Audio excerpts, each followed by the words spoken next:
these are the biggest life-changing events that someone would ever go through. And so they'll remember it, and how you go through that with them and make this so personable and successful, they'll remember.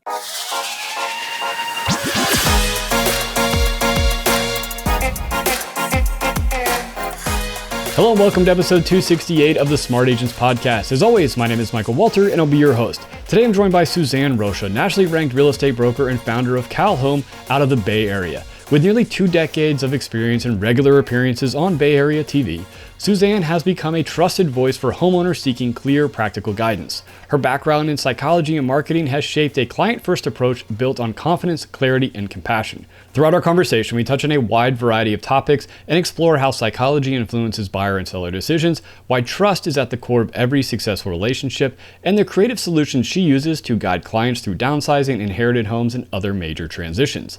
But before we get on with the day's featured interview, if you or someone else on your team has an incredible story of real estate success or tips to share with our community, send us a message to feedback@smartagents.com. We're always on the lookout for new guests to inspire our listeners.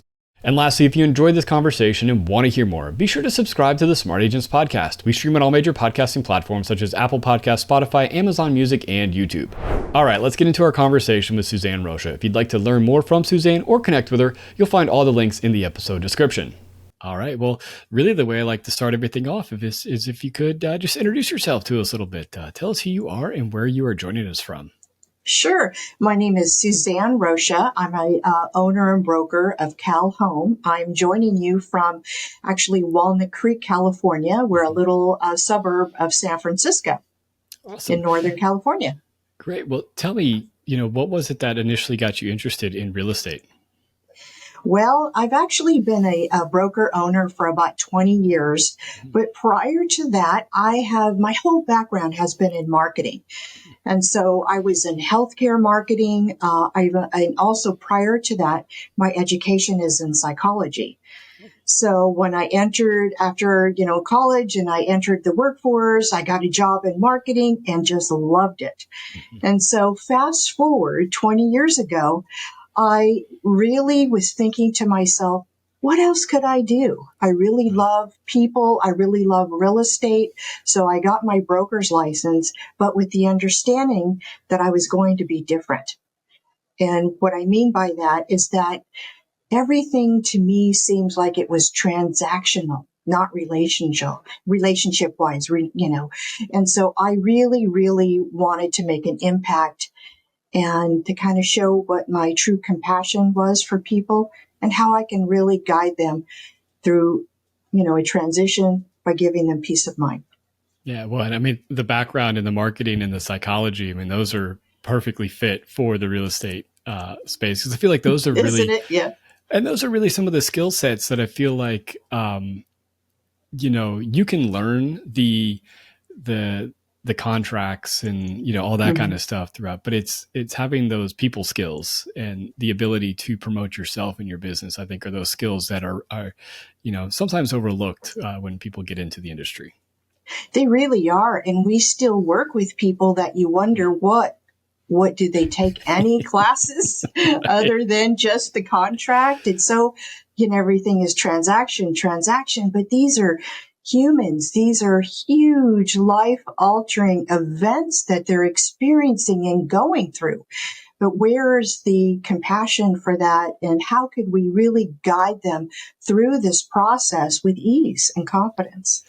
So when you got into the industry and you had that, mindset of wanting to be that person, what did you start doing to market yourself and to get your name out there to be, that person that can help them through that big transition? Well, the first thing I thought of, Michael, is when people make decisions, they usually make it instantly and based on their first impressions. And a lot of times it's by a visual interaction. So what I thought to myself was, why not go for the broad spectrum of television advertising? We've seen a lot of the same kind of advertising techniques where, they would go and, flyers, postcards, but really, what can a postcard or flyer do for somebody? They read your name, they look at your picture, but do they hear you speak? Do they see the emotion behind it? Not just the professional attributes, but really the emotion and the compassion. So what I did is I was bold. I called the television station. I said, I'm very interested in being on, not just as an advertiser, but really offering an educational component to real estate, because I think a lot of people really needed that. Yeah. So how did you go about that? Because I actually, my previous life before I got into doing this was I worked for a television station in South Carolina. And so I kind of was there for 10 years. So I have a little bit of a understanding of how, those different shows and everything work. But tell me, how did you get your name? What did you pitch really? Well, what I pitched was I picked a television network that had advertisers on there. They also had almost like infomercials. So what these commercials were, or, educational segments where someone would interview you. And so I pitched the idea that I was out of the box. I'm not a transactional real estate broker. I could really offer some education as well as some really important factors to help people feel good about their decision-making process. And so I made an appointment. I went in there. I presented myself as very genuine. And I said, your viewers are looking for education, and they're looking for somebody that they could trust. Trust was the bottom line. And so initially they said, okay, let's start something. And we named it Everything for Real Estate. I came up with the name. It was actually 4 because it was a network that had 4 in the network. Right. So we did Everything for Real Estate, and these were live segments. And in the beginning was like, oh, live television, the camera's right in your face, right? There's no room for error or hiccup or cough. I went in and that was the beginning. And that was about almost 19 years ago. Oh, wow. So when you started doing that, how did you see your business change, or, just the perception of you around town? Well, the perception was, wow, she kind of knows what she's talking about. I feel good. And I think the perception is people make, again, going back to the first impressions, they want to trust somebody. Everybody knows a real estate agent, a real estate broker. There's a friend of a friend, a cousin's aunt, uncle that's in real estate, right? But they really want a trusted advisor, somebody that is going to educate them. So what I started with was educational information. Now, back then, it was just about when the market crashed. This was about 2008. It started, 6, 7, and 8. I really was going strong with having people understand that there was other options besides a foreclosure back then. And so I started with the short sale informational and advice of how to really get out from underneath properties that were burdensome and a financial drain and anchor. Right. So that's kind of how it started. Yeah. And so are you still currently doing these segments and appearing regularly? Yes. I've been on several Bay Area networks. I'm currently on 2 networks right now. And I just love it. And I still have the interaction with a lot of my clients that I've helped in the past, because once that credibility, and again, that's what television does, is credibility. Once that is initiated and you become a trusted source, that really doesn't go away. Yeah, absolutely. And I think, from my experience, we had, kind of our 12 to 1 o'clock hour was our, kind of our local living show is what we would call it. And we would have different agents from the area come on and talk about different projects and things. But I also think even if you're in an area that doesn't necessarily have one of those shows, reaching out to the local reporters and say, hey, if you ever have any questions, you ever have a story that's coming up that you need, some real estate advice or, real estate expert or market advice, here's my number. And, just building those relationships are great ways to get your name out there. Oh, exactly. And again, the credibility factor. And if you could provide, nuggets for people of information, that is really key. But because again, people are trained that a real estate agent is about putting the sign in the yard. It's about having the open house. It's about the whole transaction. But what about what happens to them? How do they go through this fear engulfed process in order to be confident about it and get to their next step? Right. So what, when it comes to, educating the buyers and sellers and going through, those transactions, all of them are going to be stressful regardless of how they came to be or what's the reasoning for needing to sell. But, there are other, there's the inherited homes or the, the downsizers, the people that are looking to, sell the home they've been in for, 30, 40 years and needing to downsize. Talk to me about, the psychology of those clients and working with them. Sure. And I think for a lot of people, Michael, the term and the one word is loss.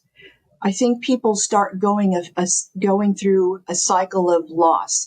Also for those who are downsizing, where maybe they're, 70s, 80s, they have experienced maybe having their spouse pass away, have their driver's license taken away, can no longer tolerate the 2-3 flights of stairs. I've seen it. It's incredible.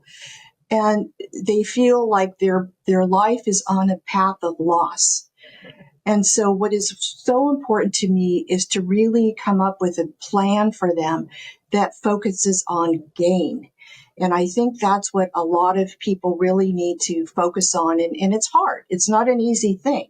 But through trust, through giving examples, and also turning around a situation. I had a particular client who lost everything. She felt the flights were she just was about a broken hip away from really, really hurting herself. So I spent time with her. And one of the things that she enjoyed doing was cooking. But the kids, the family, the adult children they were really worried about her and trying to get her into an assisted living. So I came in and I told her I was going to treat her. And I actually hired a chef to come in. I hired a chef to come in, make her a meal that she loved. And I said, this is what you can look forward to, of now gaining a cook, gaining a chef, gaining somebody to come in and clean your house while you enjoy other things. It was a work in progress, but she's thriving at an assisted living today. So those are the kind of stories that really, really make me feel good, but you have to think outside of the box.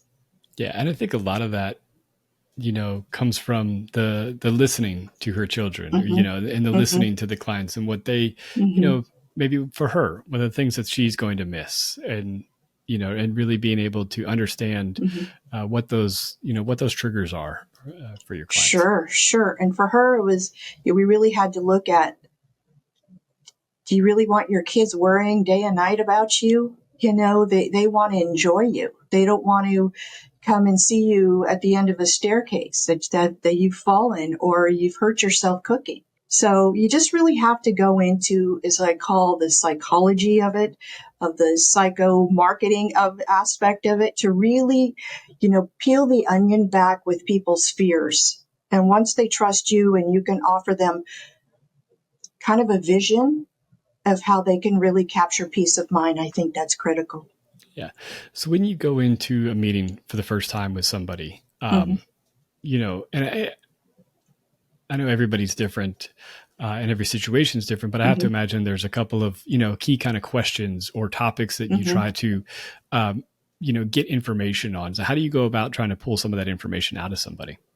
Sure. When I go into an appointment, one of the first things I do is I actually sit down with them. I know oftentimes it's a reaction for a person to right away want to show you the property because they're into the transaction. They want to show you what needs work, what they've improved, or because it's kind of an icebreaker to get around and talk. But I really tried to focus with sitting down with them first and having some really important questions asked of them, of kind of get into what makes them fearful of the move, because those are the objectives that you have to overcome, or you're never going to get them in order to meet their goal of selling.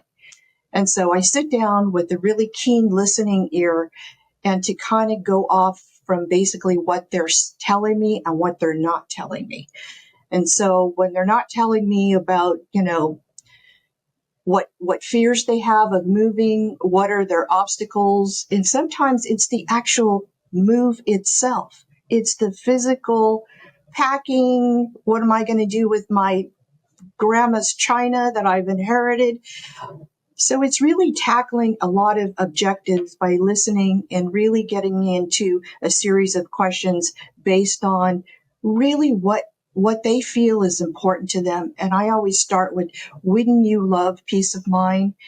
And when you make this transition, well, what does that look like? What does peace of mind look like for you? Yeah, absolutely. And I think, and that's a line that I can see being used in so many different, sellers, whether it's that, the woman that really does need to downsize, or, a family that has inherited home, and what can we do to help this, this process go? Because I have to imagine you probably dealt with a lot of people that have, siblings that have inherited a home that are, some are across the country, some, maybe don't even live there, and, being able to work through that process.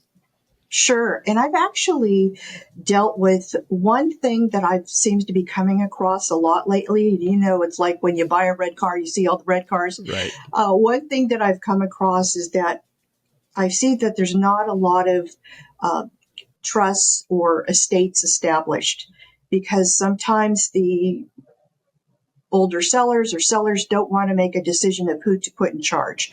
I just dealt recently with a couple that had 3 children.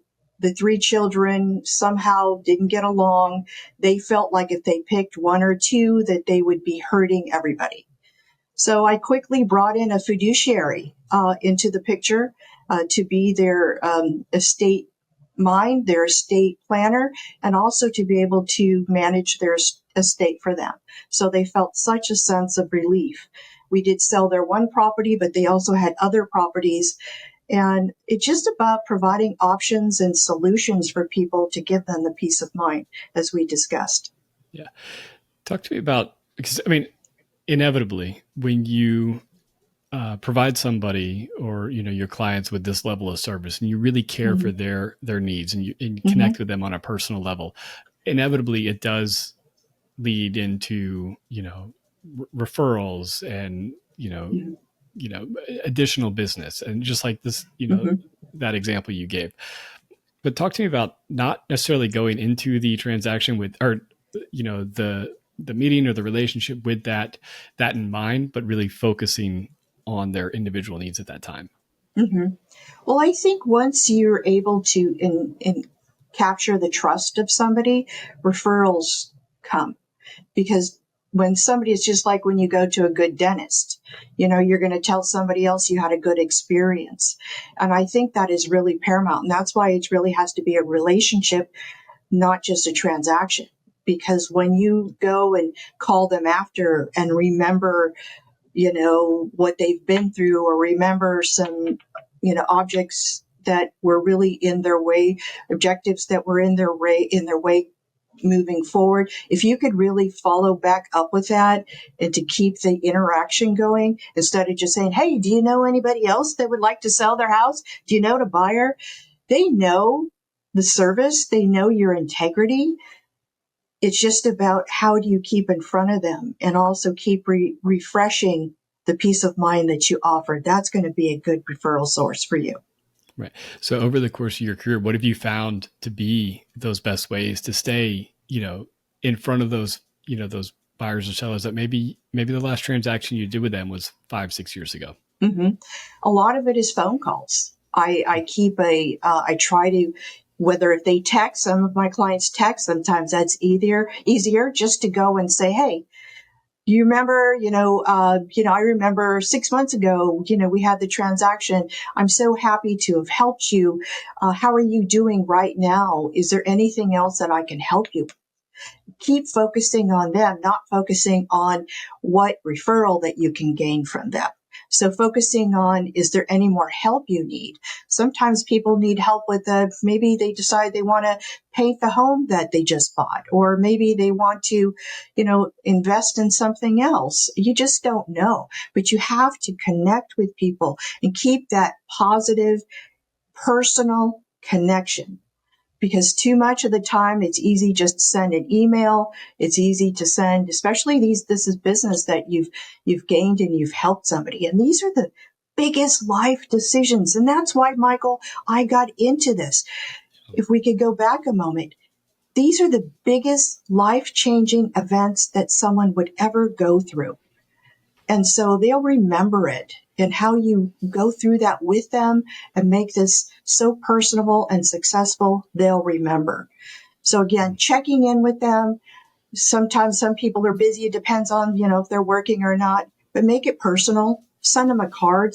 Nobody wants to handwrite anything these days. Sometimes I do. Happy birthday. I mean, it's like, whoa, I got mail. It's weird. Right. Physical mail. But it's just also, seeing if there's other resources that they could utilize in whatever they're going through at the moment. Right. Absolutely. And I think, even, for your buyer clients, if throughout the time when you were showing the home, if there were conversations that came up like, oh, I can't wait to paint this, or, to remodel this kitchen. Those are great little things to kind of store away, whether in your CRM or whatever it is you're using to, a couple of months down the line, say, hey, just checking in to see if you ended up, painting that kitchen or doing this. Do you need any help, finding people? Oh, absolutely. And I think that is something that they teach my agents on my team, is that you have to make it personal. Take those notes, remember what they went through, remember what their goals were, and tap back into that and let them know that you're still there. You're still thinking about them and what they may have goals to get accomplished with their home if it's a buyer situation. So keep in touch with them. That's the biggest problem and error that real estate agents and brokers make, is that once the transaction's over, they're on to something else. And you've talked about, training agents and, working with agents on your team. So tell me about launching your brokerage, and when did that happen during your career?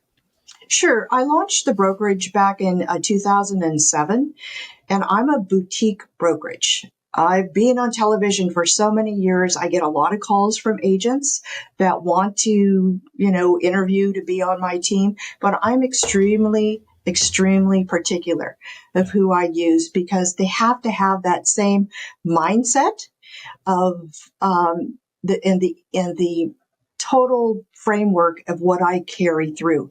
Because if I present something and I have an agent that is going there and saying something opposite of me, that concerns me. Okay. It's not only, danger zone, but it's not really, I pay for marketing, advertising, and I have a certain really important pillars that I present to my clients. And I want that to transcend among my agents. So I have, my brokerage is, again, anywhere from 8 to 12 agents, just depending.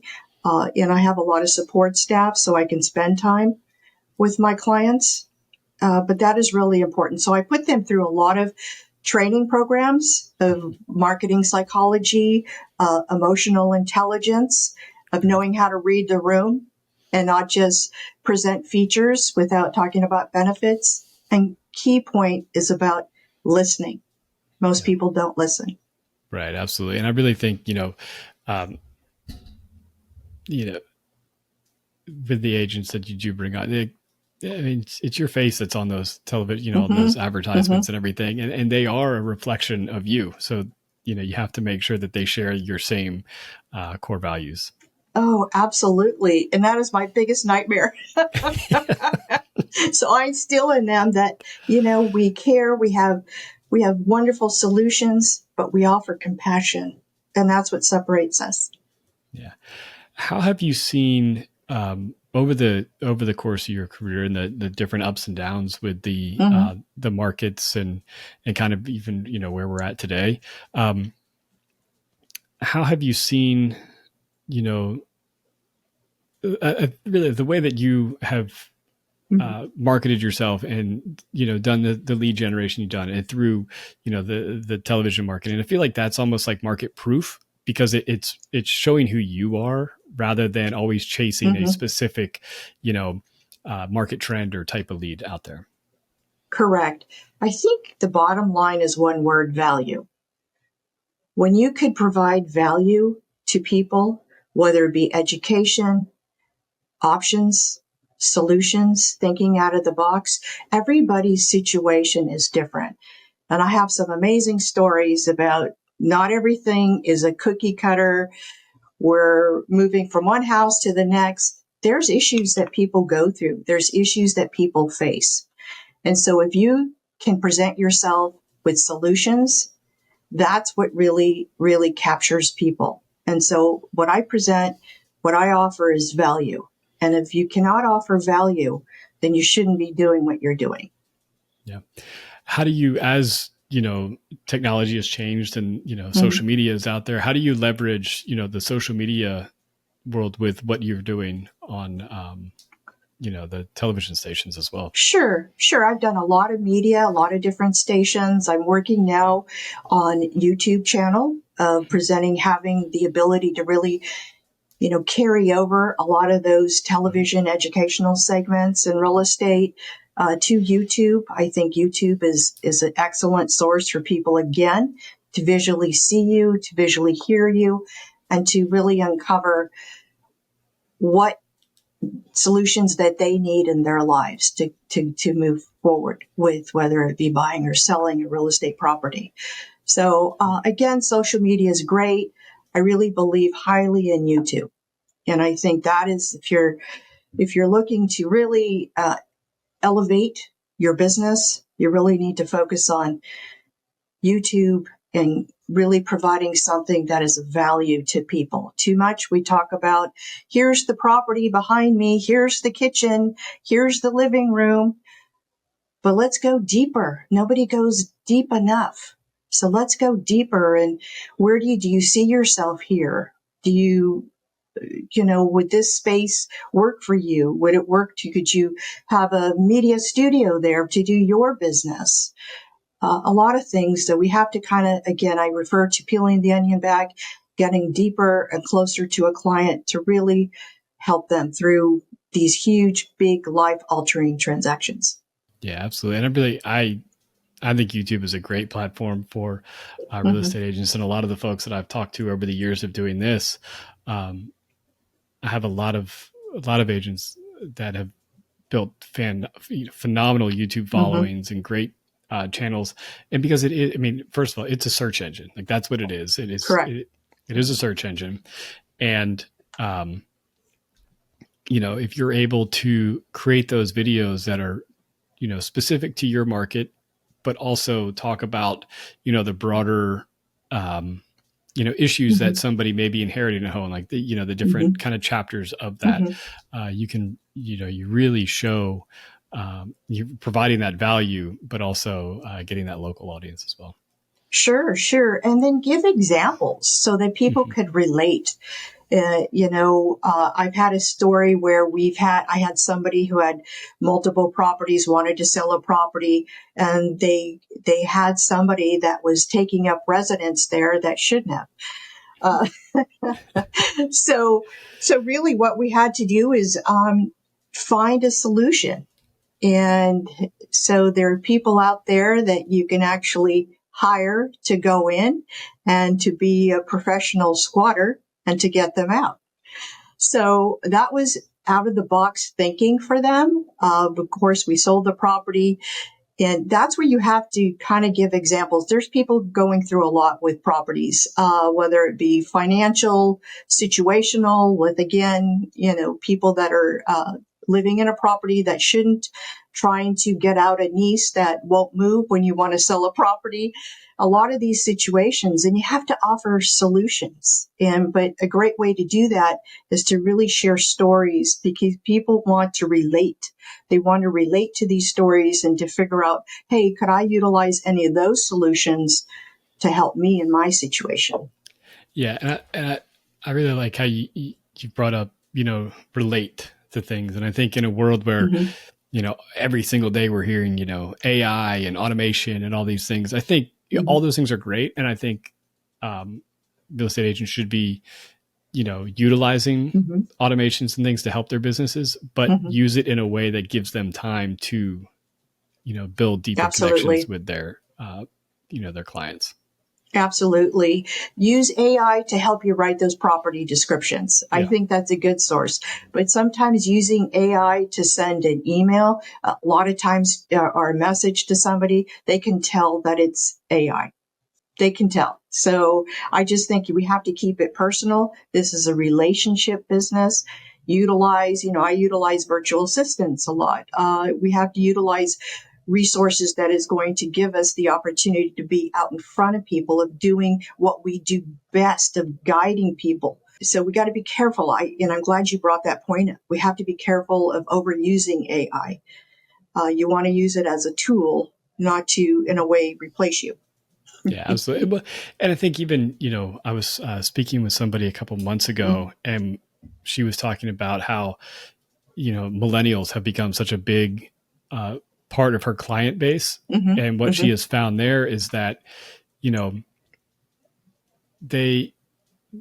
want to have an advisor, and even like the younger generations that are going through the first time of, purchasing or selling a home for the first time, they really need somebody to help guide them. And yeah, you can get, step-by-step something if you Google it, but you need that person with the real life experience and the ability to, say, hey, those steps, those all sound great, but there's inevitably going to be something that's going to throw a wrench in this. And we need, and I have here's some stories to show you how we work through those. Oh, exactly. It's the what if factor. What if this happens? What if that happens? Right. And it's like, it sounds great. They read all these stories, again, all transaction, but what if you uncover this? How do you handle it? And this is what other people have done to turn that very negative experience to something positive, because people really want worry-free experiences.